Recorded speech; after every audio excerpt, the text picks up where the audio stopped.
Tadi saya sudah sampaikan bahwa pasti pemerintah akan turun dan akan membantu.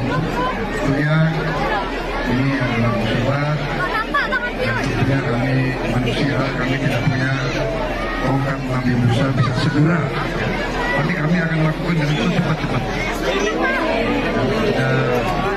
Ada nanti hunian sementara, kemudian hunian tetap yang kita sudah siapkan, sudah kita rencanakan, sudah kita alokasi anggarannya, ya, tapi butuh waktu.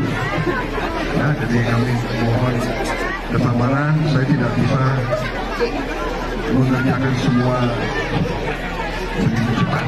Jadi kita sudah bekerja dengan sebaik-baiknya.